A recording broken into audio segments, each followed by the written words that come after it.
Welcome to the webinar series presentation on trauma-informed care for newcomer youth, culturally responsive support strategies. We are the Resource and Empowerment Technical Assistance Center for Behavioral Health, also known as RIM-TAC, which is made possible by funding through the Substance Abuse and Mental Health Services Administration, SAMHSA. Thank you for being here. So these are some of the areas that we're going to cover today in today's presentation. We encourage you to note any questions that you have, as we're going to have a Q&A session at the end of this presentation. I'm going to hand it over to our lead clinical consultant, Dr. Mutsa Majero. Wonderful. Thank you, Dr. Danielle. And again, welcome everyone.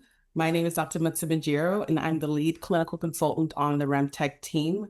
I'm excited to present on this topic today as someone who has both the experience of being a newcomer youth and a provider who has worked with this population as well. Okay, so by the end of today's presentation, we hope to provide you all with a better understanding of how trauma affects refugee and migrant youth. We'll define trauma-responsive care, how to apply trauma-informed and culturally responsive techniques to engage newcomer youth in behavioral health settings, and strengthen skills for building trust, emotional safety, and collaboration with youth and their families. Lastly, we'll also discuss ways to locate and utilize key national resources. Okay, so before we dive into our topic of the day, we would love to hear from you all. And I would love if you all could just take a second to drop your responses to this prompt in the chat.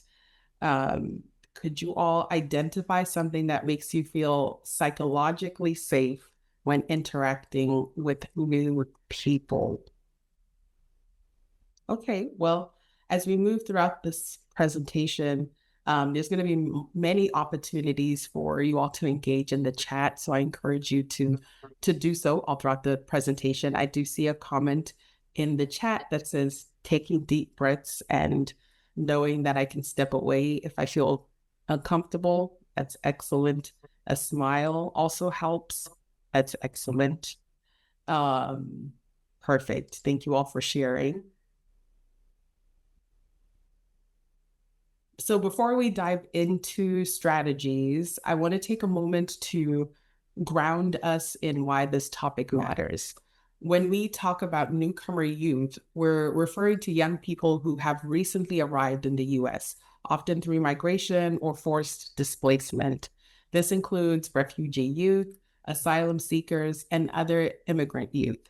Many of them have experienced significant trauma, not just in one moment, but across multiple phases: before migration, during the migration journey, and again post-migration, as they navigate resettlement, stress, loss, and systems that don't fully understand their needs. And these lived experiences often show up in ways that can be often misunderstood, such as anger, withdrawal, difficulty concentrating, or behavioral changes. And unfortunately, these are sometimes labeled as defiance, disengagement, or disorder, when in fact, they can be natural responses to overwhelming stress and trauma. Common challenges that newcomer youth face include post-traumatic stress, anxiety, depression, and adjustment difficulties. But we're not here to pathologize their experience, right? We're here to shift the lens towards empathy, context, and healing. And this work matters because it really centers the lived experiences of youth, especially those navigating systems that weren't typically built for them. It empowers us as practitioners and providers by offering us with practical tools, and it advances equity by helping us to respond in ways that are culturally attuned and trauma-informed rather than judgmental or harmful. So today's conversation is not going to be just about skills. It will also be about shifting our perspectives.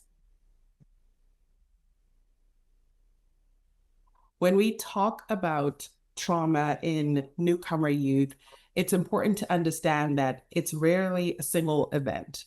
Instead, as previously noted, it's often layered, beginning before migration, continuing through the migration journey, and then persisting even after they have resettled. Many of these young people have faced violence, dangerous travel conditions, family separation, and legal uncertainty. Once they arrive, they may still experience discrimination, language barriers, and disrupted education, all of which can deepen their trauma. Research shows that rates of PTSD among refugee minors ranges from 19% to 54%, with average rates around 36 to 46%. Depression and anxiety are also highly prevalent, often exceeding 50%. And unaccompanied minors are especially vulnerable. Without the support of a parent or a guardian, their average PTSD rates rise to 46%, with some studies reporting rates as high as 85%. So these youth often show complex trauma symptoms like emotional outbursts, physical complaints, trouble concentrating, and difficulty forming relationships. These aren't just behavioral issues, but they're signs of deep psychological distress. And trauma doesn't just stop at the border, right? So post-migration stressors like legal instability, xenophobia, and cultural dislocation can continue to impact their mental well-being long after they've arrived in the US. It's also really important for us to note that trauma doesn't look the same across all youth. And it's especially important to recognize that cultural background can shape how distress is expressed and understood. For some newcomer youth, trauma may not show up through words, right? But through physical symptoms like headaches, stomach aches, or chronic fatigue. Others may become quiet, withdrawn, overly compliant, or may show anger and irritability in ways that get misread as behavioral issues. And in some cultures, emotional distress may be expressed spiritually, like through curses, bad luck, or moral failing. And youth may not have the language or the safety to name what they're feeling in mental health terms. So as providers, we need to look beyond typical Western diagnostic expectations and ask ourselves, what might this behavior be trying to communicate? And not only ask that, but really ask it in the context of the youth story, their culture, and their migration experience. So recognizing this complex trauma profile is really essential for us as providers. It's the first step in becoming trauma-informed, culturally responsive support systems that will meet the needs of the youth.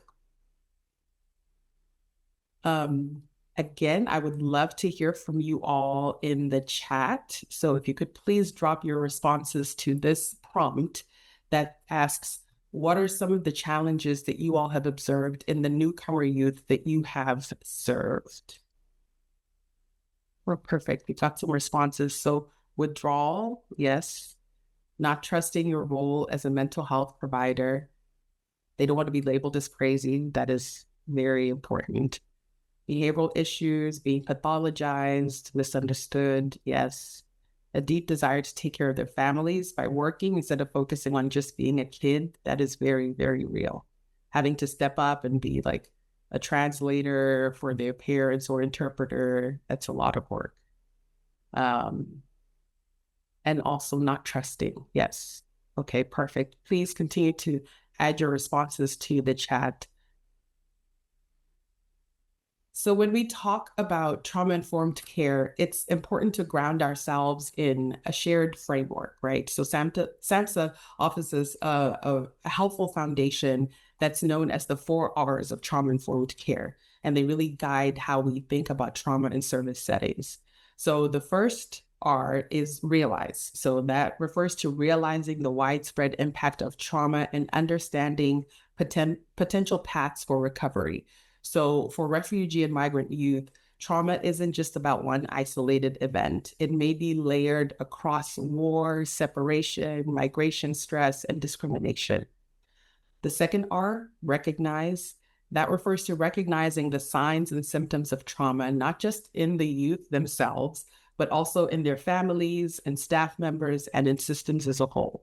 So that includes recognizing cultural variations in how trauma is expressed, which we talked about in the previous slide.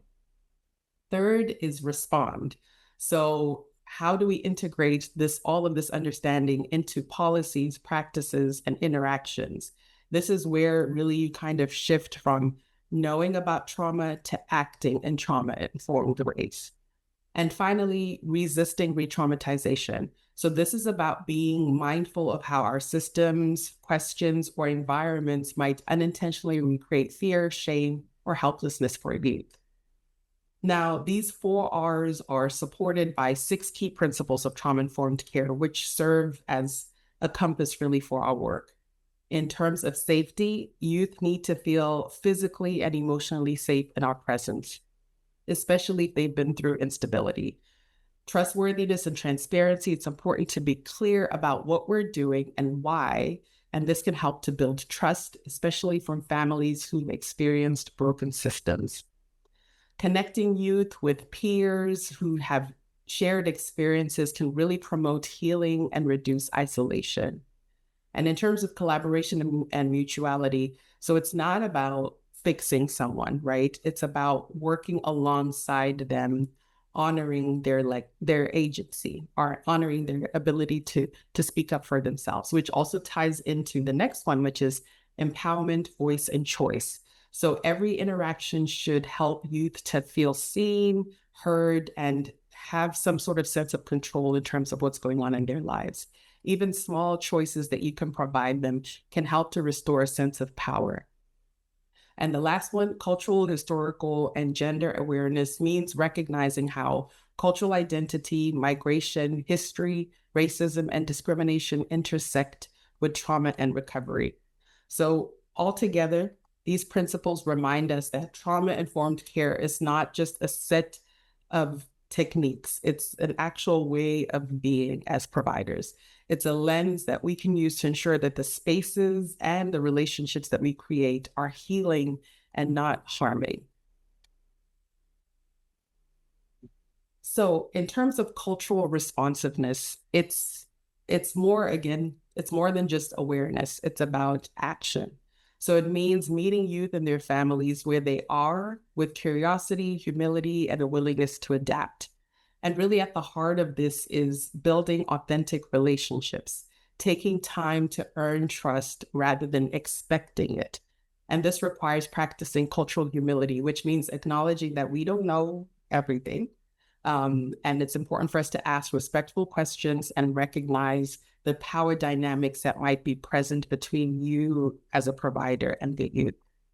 It's also about partnering with families and community collaterals, not as a checkbox, but really kind of pulling in family to be co-healers. Additionally, it means working effectively with interpreters and bicultural staff and making sure that you're preparing them beforehand and debriefing with those staff members afterwards, and ensuring that their role is respected as more than just a transitional tool. It also means reviewing disciplinary and institutional policies through a trauma-informed lens. So really kind of asking, whose behaviors are we disciplining and why? And are we punishing trauma responses, or are we reinforcing assimilation over inclusion? This is really important. Those are really key questions to ask, especially for youth who are like in residential facilities, youth in schools, all of that. Now, in practical terms, cultural responsiveness looks like embedding culture into the curriculum, whether that's in mental health programming, education, or group activities. So I'd like to take some time right now to show a brief clip of a video that highlights this point.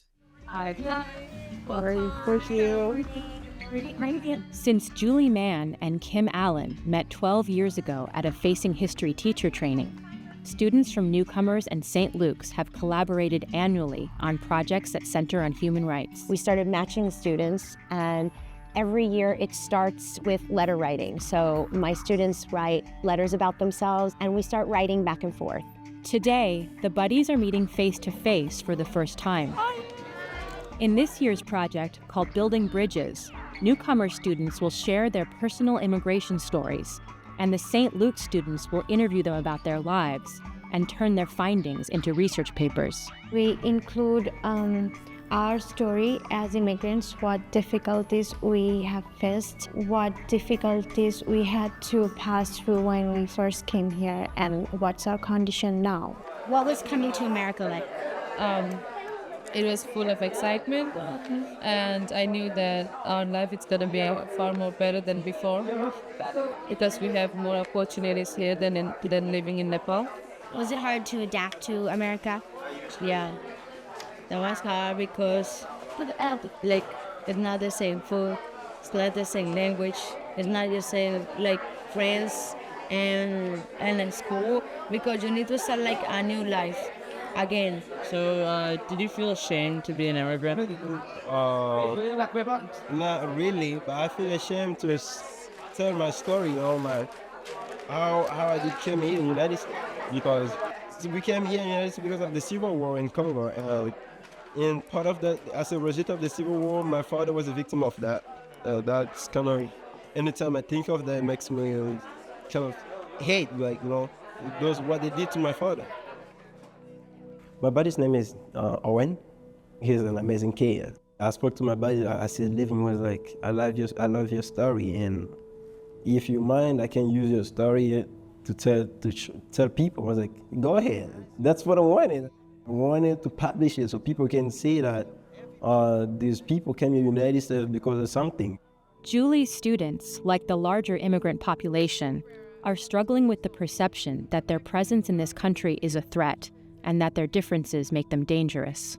It's important that people get to know that immigrants are not bad people, that we're not here to take away things from Americans, that we're here to help, to work, to get a better future, a better life. It's another style. Yeah, it's a lot to remember. I have two buddies, and their names are Fernando and Jonathan. They're really great. I learned that Jonathan wants to be an electrician, which I didn't really expect. And I also found out that Fernando wants to be a mechanic, which is really cool. So I got to know a little bit about what their goals are. They want to have jobs. They want to be responsible people.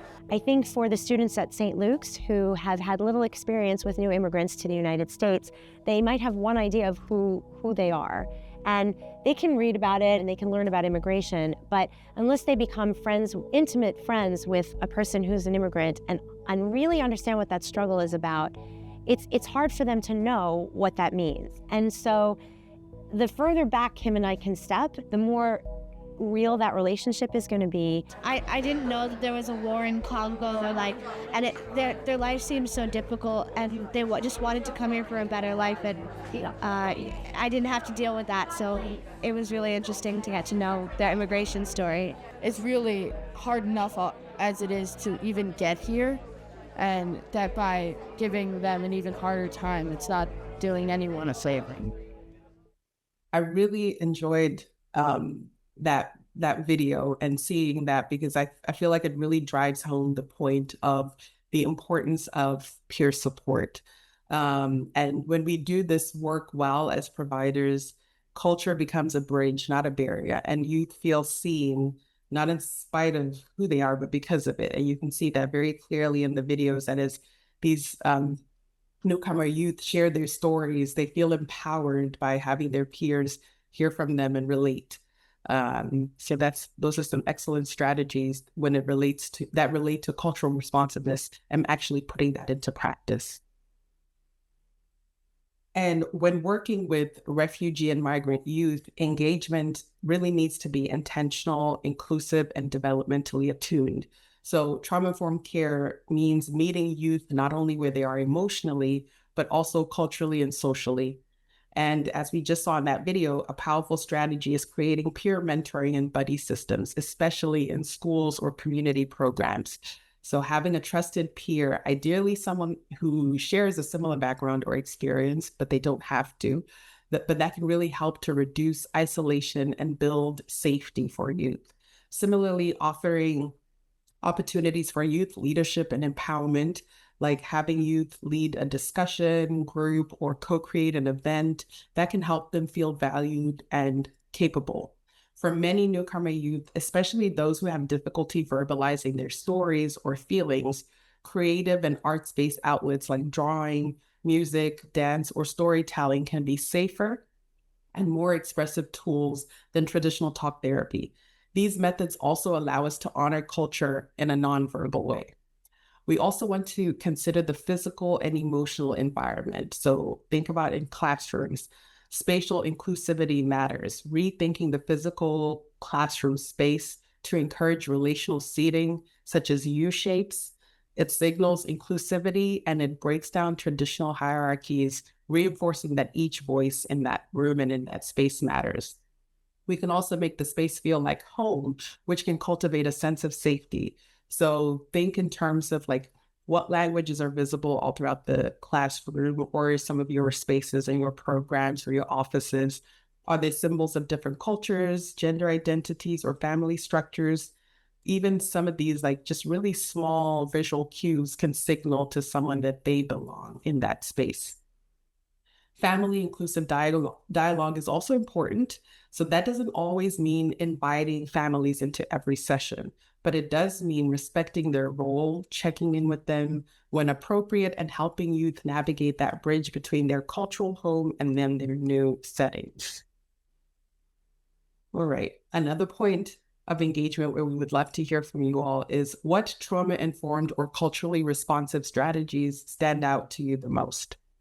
So from some of the ones that we have discussed so far, or ones that you may know and implement in your own practice, which ones stand out to you the most? Please feel free to drop some of those comments in the chat. Being patient and inclusive. Yes, that is very, very key. Patience is huge when it comes to working with youth. So in this next slide, we're going to now explore what this can actually look like in practice, right? We've talked about key principles, engagement strategies. Now, how do we actually apply this? So this slide kind of highlights a brief example that's based on real experiences of refugee youth that we may see in behavioral health settings. And as I walk through this case study, I would like for you all to think about what might be going on underneath the surface.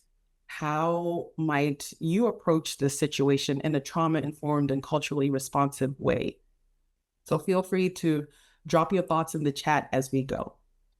Okay, so we're just going to think about Amina, who's a 14-year-old girl from Somalia. And she arrived in the US with her mother and 2 younger siblings. In school, she's described as being quiet and withdrawn, and her teachers report that she often avoids eye contact, rarely speaks, and sometimes responds with irritability or sudden outbursts of anger, especially when asked to participate in group work.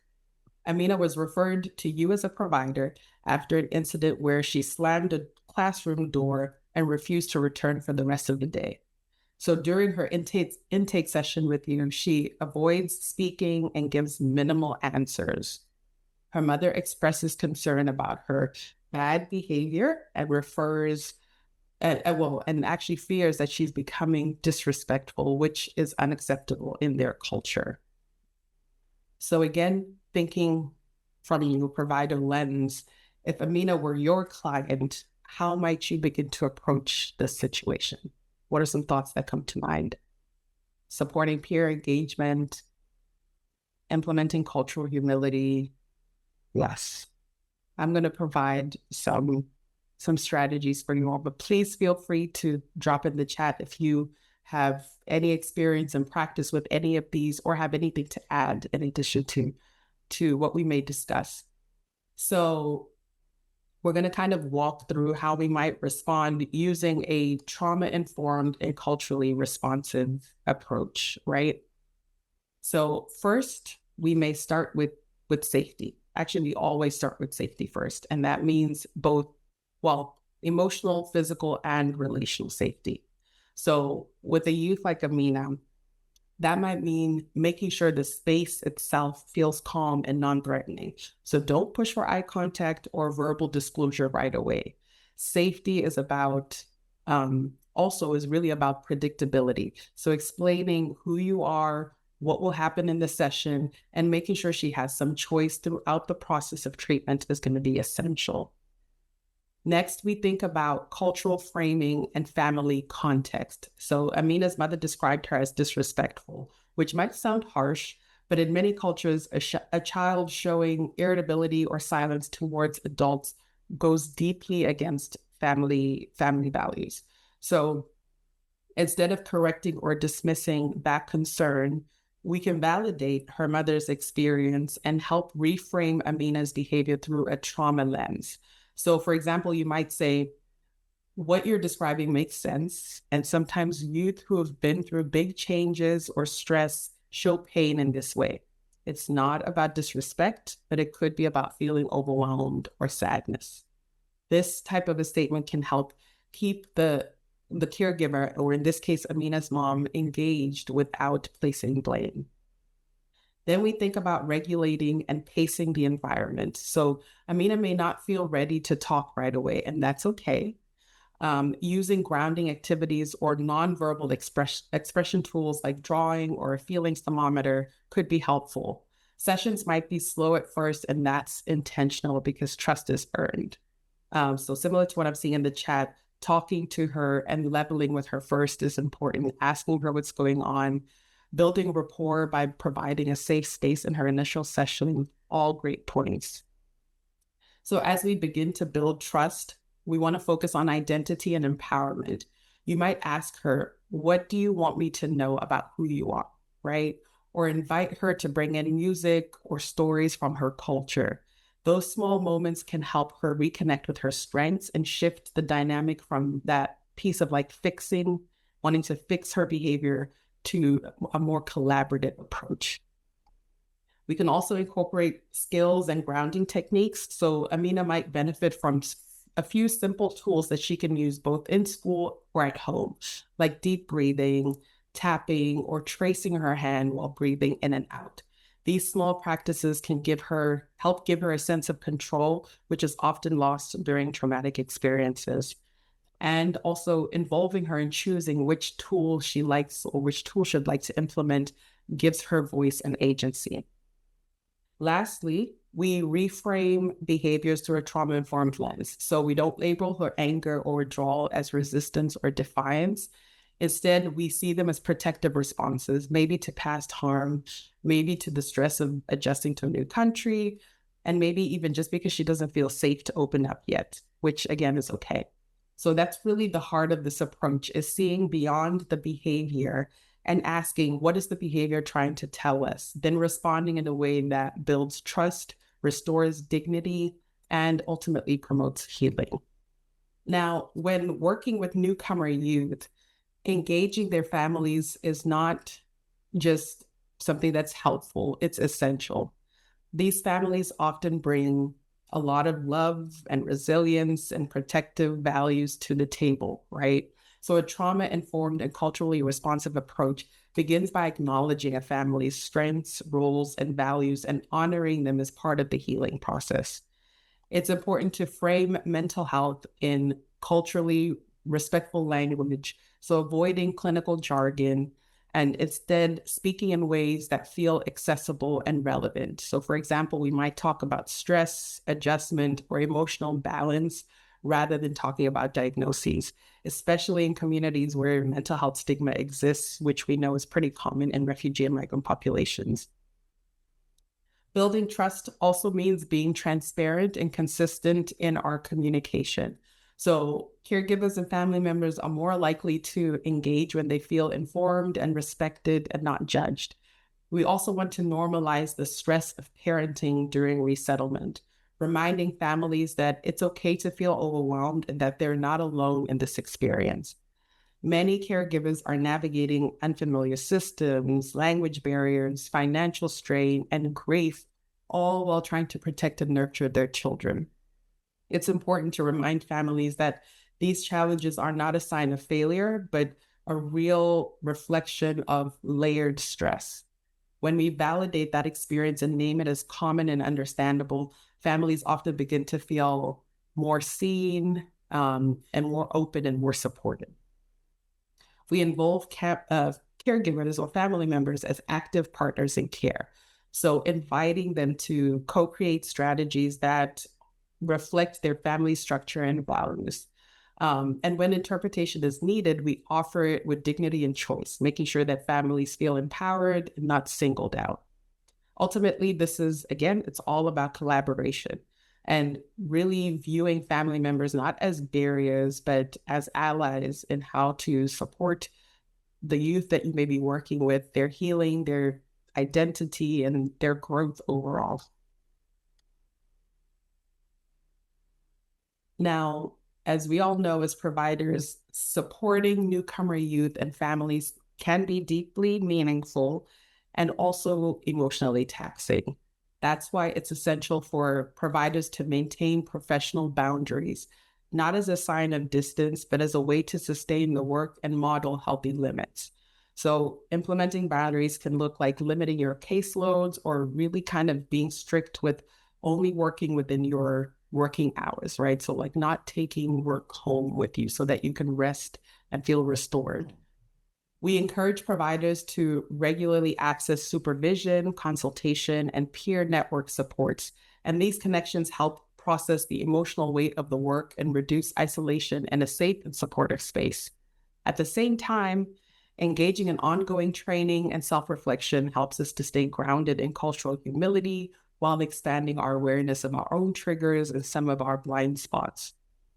It's important for organizations and individuals to engage in all of this training and self-reflection, utilizing screening tools, professional development, trauma-responsive education, and staying connected to emerging signs of compassion fatigue and vicarious trauma, which can look like exhaustion, cynicism, or difficulty sleeping. So knowing what the signs of vicarious trauma, compassion fatigue, burnout, knowing what all of those signs are can help us to respond proactively by engaging self-regulation techniques. And that could be movement, mindfulness, rest, or utilizing creative outlets. And if you all who are listening here, if you and your team are interested in any trainings related to how to better take care of yourself and your staff, that's something that you can always reach out to us for. Those are some services that we've provided as a team at RIM-TAC to support providers in the work that you continue to do. So it's important to remember that caring for others starts with caring for ourselves. If we can protect our capacity, then we can protect the type of impact that we have for the youth that we work with. Okay, so on this slide, we've highlighted some ways that you can access resources through our website by navigating to remtec.org. That's our website, and clicking the tabs at the top of the website that are highlighted on this page. So the three main tabs that we've highlighted can help you access multiple resources that are available for refugees and migrants on a national level, right? So under our services directory, you'll find that RIM-TAC has taken on the task of putting together a list of over, I think maybe it's over like 15,000 or so agencies now, divided by state and territory. Additionally, the Helpful Resources tab lists a few resources that can assist in navigating information related to newcomers. We've also recently added our resource library, which is a comprehensive catalog of research updates, evidence-based and emerging practices, clinical guidelines, recent and upcoming study findings. So I encourage you to explore all of that on our website. And all of this content is available to you all for free so that you can utilize it to help refugees and migrants navigate different systems throughout their resettlement process. I would also like to plug in our events page that you can see highlighted here. And that highlights some of our latest events, which range from webinars like this one to collaborative learning communities. We actually have a learning community taking place tomorrow that's titled Insights from Lived Experience, Enhancing Excellence in Provider Care. We encourage you to go to our website. The links have been dropped and the chat. We encourage you to sign up, especially for tomorrow's event, because you'll be able to learn more from those who have experiences as newcomers, including myself and some other great speakers that you can hear from. Okay, so this slide includes additional resources that may support the work that you do with newcomers. So USCRI's toolkit explores the various ways that programs supporting minors can best respond to the complex needs and realities of children who've been trafficked. Learning for Justice is a resource that can help educators recognize signs of trauma in students and understand how this can affect their learning and behavior. The National Equity Project supports educators in creating learning environments that really kind of affirm students' cultural identities and experiences. And then Youth Participatory Action Research is an empowering approach where youth are trained to conduct research that affects their lives and communities. Okay, so as I noted a couple slides ago, our team does offer additional trainings and support to providers who serve refugee and migrant populations. So we encourage you all to reach out to us if you would like a training similar to this one, if you would like it for your staff, or any additional topics related to the behavioral health of refugees and migrants.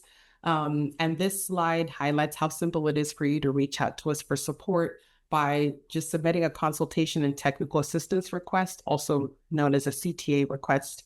You simply just go to our website, RIM-TAC.org. You click on the blue button that shows up at the top of the website of the page that says request consultation or technical assistance, and you just go ahead and complete that form. We'll also share, well, there we go. Teresa has, I believe, there we go. It's been shared in the chat. So if you just click that link, it'll take you directly to the form that you can submit to reach out to us for additional support and resources. And the information we've shared in this presentation comes from a number of different sources, which we've listed here for your reference.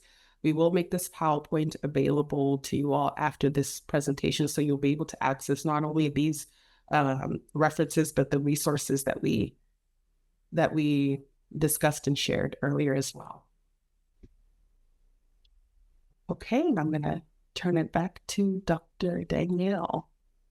Dr. Mutsa, that was excellent, excellent information. Thank you for sharing it with us, and thank you for just providing us with a wealth of information that is going to be useful to us as service providers. Thank you. I think this is a good time to spend a couple minutes answering some questions that you all may have. I've been monitoring the chat and don't see any that have come through, but I want to take some time to see if anyone has questions that they'd like to ask Dr. Mutsa. Yes. Feel free to drop it in the chat, or if you want to unmute yourself and ask it vocally, you have that option as well. Yes, please.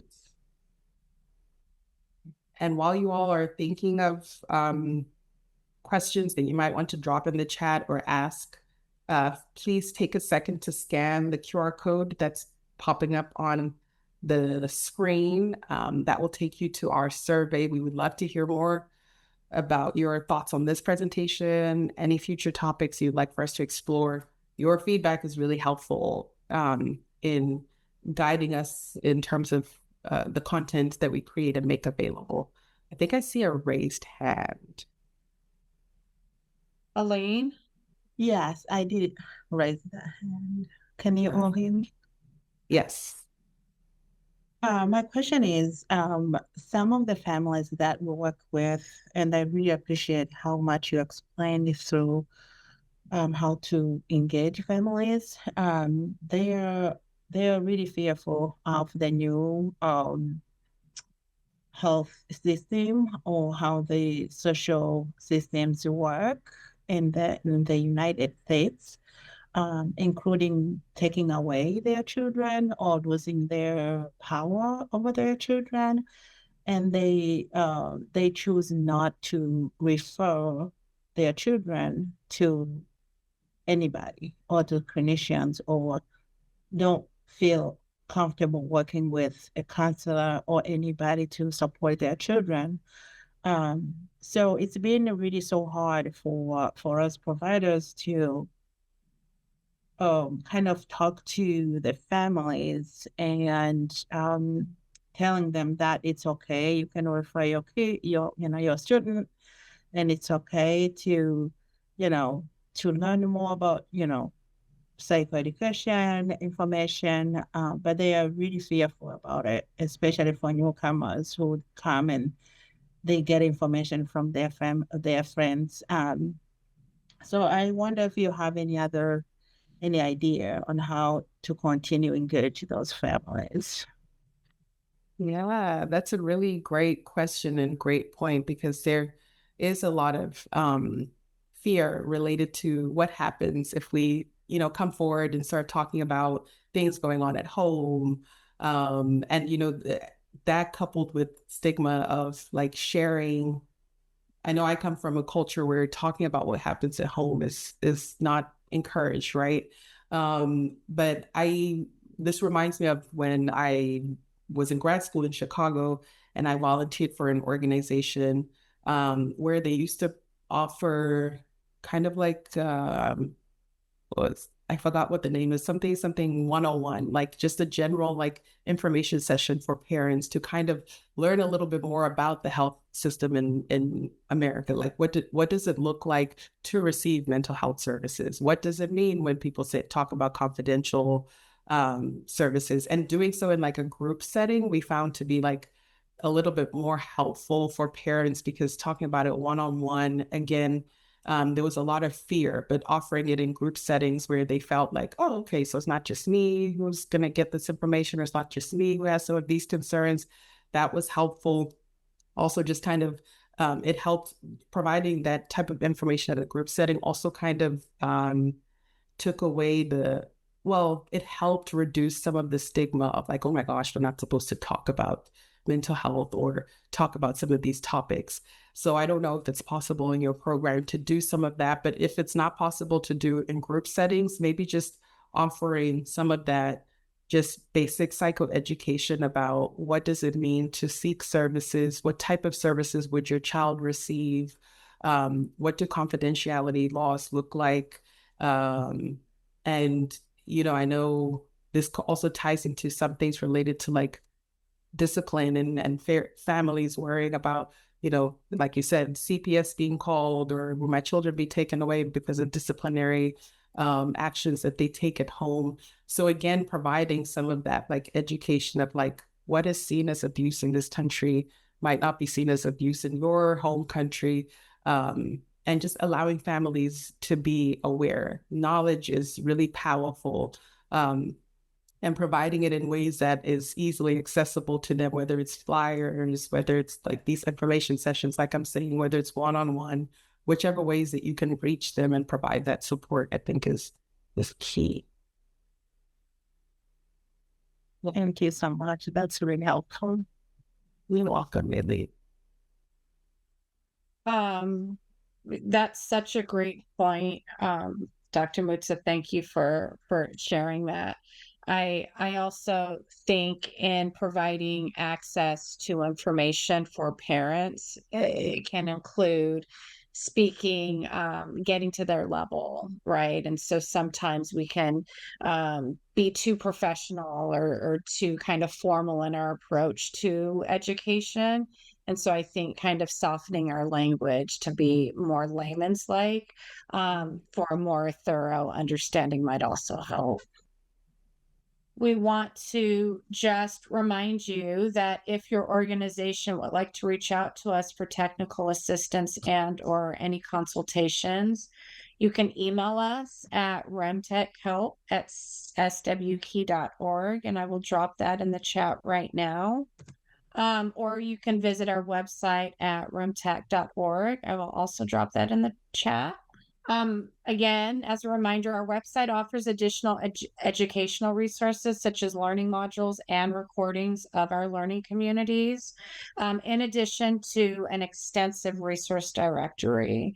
We really appreciate your time and attention and presence in today's session. We also appreciate your interaction. So thank you so much for joining us. Yes, thank you, everyone. We look forward to seeing you all at future events, and please don't hesitate to reach out to us for any support that you and your team may need. Thank you.